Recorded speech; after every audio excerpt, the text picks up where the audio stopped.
एक चौंकाने वाले घटनाक्रम में यूनाइटेड किंगडम से मुस्लिमों का पलायन शुरू हो गया है क्योंकि उन्होंने खुद ही देश छोड़ना शुरू कर दिया है। वे मूल ब्रिटिश लोगों के उदय से डर गए हैं, जो अब महसूस करते हैं कि सरकार द्वारा लगातार गुमराह किए जाने से वे तंग आ चुके हैं, ये सोचने के लिए कि ये केवल बहुसांस्कृतिक होने के बारे में है, न कि वास्तव में एक आक्रमण के बारे में जिसने सब कुछ अपने नियंत्रण में ले लिया है। और इन इस्लामवादियों की प्रतिक्रियाएं सच में थोड़ी हैरान करने वाली हैं। वे अब समझने लगे हैं कि उन्होंने इतने समय तक जो दिखावा किया था कि यह सब सिर्फ भलमनसाहत और धार्मिक आज़ादी की बात है, वो अब काम नहीं कर रहा है। ब्रिटिश लोग अब खड़े हो रहे हैं और विरोध कर रहे हैं, और राजनीतिक पार्टियां भी बदलाव की ओर बढ़ रही हैं। तो यहाँ एक बेहद दिलचस्प वीडियो है जिसमें एक मुस्लिम महिला टिकटॉक पर साफ साफ कहती है कि वो ब्रिटेन से निर्वासित होना चाहती है। हाँ, बिल्कुल सही सुना आपने। ये महिला अब इस देश में रहना नहीं चाहती क्योंकि जैसा कि वो कहती है, ये देश एक बेहद खराब हालत में है, इसलिए वो यहां से जाना चाहती है। मुझे पूरा यकीन है। नहीं, ये देश खराब हालत में है इसलिए नहीं। उन्हें जहां वे जाते हैं वहां की हालत से फर्क नहीं पड़ता और कभी पड़ा भी नहीं। वे असल में विरोध का सामना होने से डरते हैं। ये क्लिप देखने के बाद आपके मन में रोचक विचार आएंगे। आइए देखें। क्या कोई मेरी मदद कर सकता है और मुझे इस देश से बाहर निकाल सकता है? जैसे वे लोग जो बार बार कहते हैं कि वे मुझे डिपोर्ट करवा देंगे। मैं आपसे पूछ रही हूँ, क्या आप कर सकते हैं? क्योंकि मेरा मतलब है, हाँ, हम तो बहुत खुश होंगे आपका पता और आपका नाम भेजने में, आपकी जानकारी भेजने में। हम शुरू करेंगे डार्लिंग। जिस तरह से ये जगह जा रही है, जिस तरह से ये देश जा रहा है, जिस तरह से हम सब हैं, हमारे पास कोई समुदाय नहीं है, हमारे पास कोई एकता नहीं है, हम एक दूसरे की परवाह नहीं करते। क्या आप मेरा एक काम करके मुझे घर भेज सकती हैं? क्योंकि इयन गॉल अब और बर्दाश्त नहीं कर सकते। मेरा मतलब है, मैं आपको ये बता सकती हूँ कि अगर आप बस एक गो फंड मी शुरू कर दें तो यहाँ हमारे फॉलोअर्स ही आपकी मदद कर देंगे ताकि आप उस देश से बाहर निकल सकें और जहाँ चाहें वहाँ जा सकें। अब और कोशिश करने की जरूरत नहीं। लोगों को समझाने और उन्हें एकजुट करने की कोशिश करना। आप जानती हैं, चाहे उनकी त्वचा का रंग कुछ भी हो, लोगों को एकजुट करना सबसे मुश्किल कामों में से एक है। तो अब मैं ये सब छोड़ चुकी हूँ। और हाँ, क्या कोई होम ऑफिस को फोन कर मुझे घर भेजने की व्यवस्था कर सकता है? आप जानती हैं, इस बात की विडंबना ये है कि बिल्कुल बिल्कुल दूसरों को ही उसकी देखभाल करनी पड़ती है और उसके लिए सब करना पड़ता है। नहीं, वो खुद अपना टिकट बुक नहीं कर सकती और ना ही खुद जा सकती है। उसे हमेशा दूसरों की जरूरत होती है कि वे उसकी देखभाल करें और सब कुछ करें। और वैसे वो अकेली नहीं है। ऐसा लगता है कि वे चाहते हैं कि ये खुद से देश छोड़ने की प्रक्रिया भी यूके द्वारा फंड की जाए। हाँ, ये काफी नहीं है। वे यहाँ आकर घुसपैठ करने की कोशिश कर रहे हैं और अब उन्हें एहसास हो रहा है कि रुको जरा, ये घुसपैठ शायद उतनी आसान नहीं होगी जितना हमने सोचा था। अब वे चाहते हैं कि उनके यहाँ से जाने का खर्चा भी आप उठाएं। ये वही है जिसकी आप उम्मीद करेंगे। अब तो इसमें कोई हैरानी भी नहीं होती। मेरा मतलब है, ये देखिए, ये हकदार, रोने धोने वाले, घिनौने लोग जो सोचते हैं कि उन्हें सब कुछ यूं ही मिल जाना चाहिए। मैं इसे बर्दाश्त नहीं कर सकती। ये है मेरा छोटा सा संदेश चरम दक्षिण पंथियों के लिए। अगर आप मुझे अपने देश से बाहर करना चाहते हैं तो मुझे एक तरफा टिकट का पैसा दे दीजिए, मुझे रहने का खर्चा दे दीजिए। मैं हमेशा आपकी जिंदगी से चली जाऊंगी। मेरा देश यहाँ से बेहतर है। बस किस्मत खराब थी कि यहाँ पैदा हुई। मुझे ये देश आपसे भी ज्यादा नापसंद है, लेकिन मेरा सारा खर्चा दे दीजिए और मैं चली जाऊंगी। मैं आपको वादा करती हूँ, मैं सच में वादा करती हूँ, कल की टिकट बुक कर दीजिए। सच कह रही हूँ। आप किस देश की बात कर रही हैं? आपके लहजे से तो लगता है कि आप यूके से हैं, मानो आप वहीं पैदा हुई हूँ और कह रही हूँ मेरा देश यहाँ से बेहतर है। ये लोग जिस तरह से यहाँ आते हैं वो यकीन करने लायक नहीं है। वे यहाँ आकर सब कुछ कब्जे में करना चाहते हैं, फिर भी कहते हैं कि जहाँ से आए हैं वो जगह यहाँ से बेहतर है। ऐसा लगता है कि शायद यही दिशा है, क्योंकि इंग्लैंड में राजनीति जिस तरह से बदल रही है, उन्होंने एक अजीब इंसान को चुना है, या शायद चुना भी नहीं है। आप जानते हैं, कीर स्टारमर के इस्तीफे के बाद जो नया आदमी आ रहा है वो केयर स्टारमर से भी बुरा है। रिफॉर्म और रिस्टोर ब्रिटेन अगले चुनावों में सफल होने वाले हैं और वे यूके में बदलाव लाने वाले हैं, और इन लोगों में से ज्यादा लोग अब सच में ये समझने लगे हैं। लेकिन वे पूरी तरह हक जताए बिना ये नहीं कर सकते। ये बहुत डरावना है। और हाँ, तुम मेरा खर्च उठाओ, मुझसे छुटकारा पालो। तुम ऐसा क्यों नहीं करते? अगर तुम्हें ये इतना नापसंद है तो छोड़ क्यों नहीं देते? असल में तुम्हें ये नापसंद नहीं है, तुम्हें तो ये बहुत पसंद है। बस शिकायत करना अच्छा लगता है। अगर आप पश्चिम में रहने वाले एक मुस्लिम हैं और आपको लगता है कि कट्टर दक्षिण पंथ का उभार सिर्फ नस्लवाद है, तो मेरे दोस्त, आप एक बुलबुले में जी रहे हैं। ब्रिटेन में मुस्लिम रिएक्शन का फुटेज आया है जब रिफॉर्म यूके ने हजारों सीटें जीतीं। ये अप्रत्याशित प्रतिक्रियाएं थीं जिससे कई लोग हैरान हुए। अब हम ये वीडियो देखेंगे।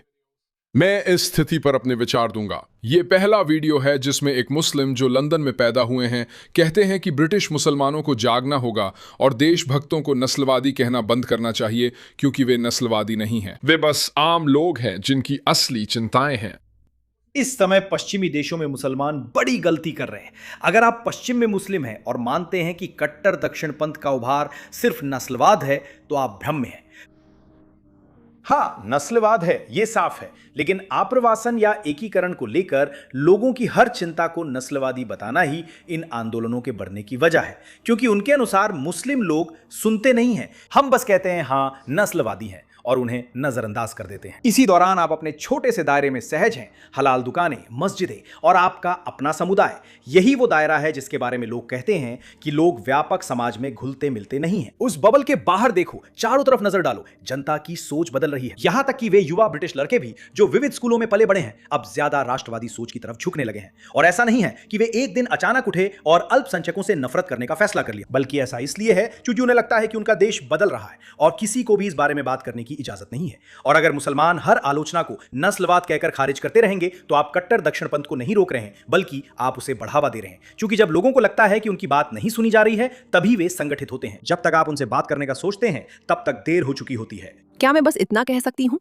कि ये देखना अच्छा लगता है कि किसी में इन ऑनलाइन लोगों की तुलना में ज्यादा सामान्य समझ है, क्योंकि जो वो यहाँ कह रहे हैं वो सच है। अच्छी बात यह है ये आदमी खुद को इस्लामिस्ट मानता है, जबकि असल में ऐसा नहीं है।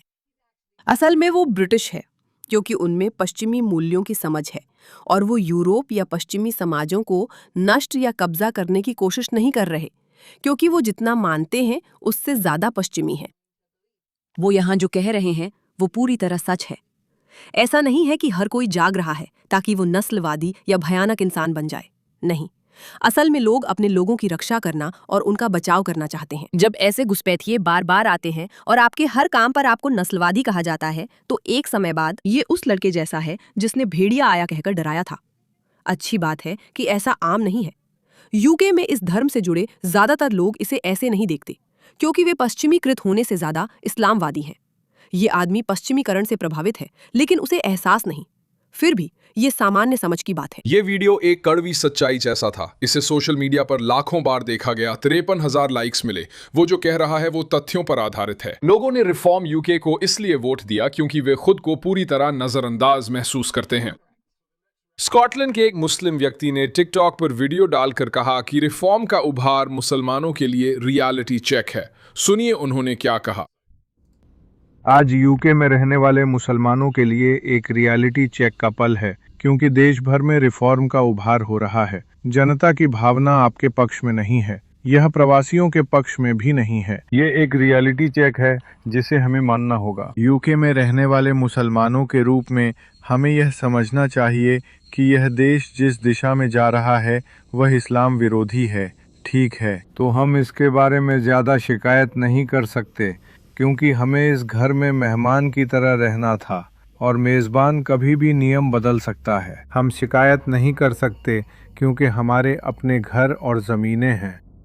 तो हमें यूके और पश्चिमी देशों में अस्थायी रूप से आर्थिक प्रवासी के रूप में रहना था ताकि हम पैसे कमा सकें, और हमें इन देशों को छोड़कर अपनी ज़मीनों पर वापस जाना था। लेकिन हुआ ये कि हमने खुद को ऐसे माहौल में रहने के लिए मजबूर कर लिया जहां हमारे लिए इस्लाम का पालन करना ही शुरू से ही मुमकिन नहीं था। घर के नियम शुरू से ही इस्लाम के अनुरूप नहीं हैं। तो अब मेजबान कह रहा है कि आपकी मूल्य और हमारे मूल्य मेल नहीं खाते। तो अब मुसलमानों को ये समझना होगा कि अपने इस्लाम, अपनी नैतिकता, अपनी गरिमा को बचाए रखने के लिए अब आपको अपने ही देशों में वापस जाना होगा। इस आदमी ने कुछ बातें सही कुछ गलत कही हैं। सही ये है कि जनभावना बदल रही है, जो हो रहा है उससे तंग है और ये पश्चिमी देशों से मेल नहीं खाता। लेकिन ये दिखावा करना कि ये लोग सिर्फ आर्थिक तौर तरीके सीखने के लिए आए हैं ताकि वे अपने देशों में वापस जाकर उन्हें पश्चिमी समाजों जैसा बना सके, बिल्कुल गलत है। ये एक सच्ची कहानी नहीं है। मुझे नहीं पता ये आदमी इस पर विश्वास करता है या नहीं, शायद करता हो। मैं नहीं कह रही कि वह जानबूझकर झूठ बोल रहा है, पर यह सच नहीं है। इनकी अपने देश लौटने की कोई योजना नहीं थी। वे यूके पर कब्जा करना चाहते थे और यही अब भी चाहते हैं। उनकी योजना उजागर हो चुकी है। लोग और माहौल बदल रहे हैं, इसलिए वे अभिव्यक्ति की स्वतंत्रता सेंसर करना चाहते हैं। वे नहीं चाहते लोग इस पर बात करें, क्योंकि एक बार जब आप बात शुरू करते हैं तब आपको लगता है कि बाकी लोग भी वही समझ रहे हैं जो आप समझ रहे हैं। और शायद आप अल्पसंख्यकों से नफरत करने वाले पागल नस्लवादी नहीं हैं, बल्कि आप वो इंसान हैं जो अपनी खुद की धर्म, अपनी संस्कृति, अपने समाज को महत्व देते हैं। और जब उसमें कोई घुसपैठ होती है तो शायद आपको उसके खिलाफ लड़ना चाहिए। दोस्तों, ये अच्छी खबर है। क्या काम पूरा हो गया है? बिल्कुल भी नहीं। लाखों लोग ऐसे हैं जो घुसपैठ की मानसिकता के साथ आए हैं और पश्चिमी समाज को नष्ट करने की कोशिश कर रहे हैं, और इसका समाधान जड़ से करना होगा। लेकिन जो बदलाव दिख रहे हैं, इसका मतलब है कि ज्यादा लोगों ने समझ लिया है कि उनका समय खत्म होने वाला है। क्या ये हिंसक होगा? ये कैसे होगा? क्या वे खुद वापस जाएंगे या उन्हें मजबूर किया जाएगा? समय बताएगा, हम देखेंगे। ये इस बात पर निर्भर करेगा कि अगली बार कौन चुना जाता है और क्या होता है। लेकिन अगर आप उन लोगों में से हैं जो काफी समय से ये सब होते हुए देख रहे हैं और मन ही मन सोच रहे हैं इसमें कुछ गड़बड़ है, लेकिन मैं नस्लवादी नहीं हूं, आप नस्लवादी नहीं हैं, वे आपको बहका रहे हैं क्योंकि वे डरते हैं कि आप सच न जान लें कि उन्होंने चुपके से घुसपैठ की है। इस मुद्दे पर ध्यान देने के लिए धन्यवाद।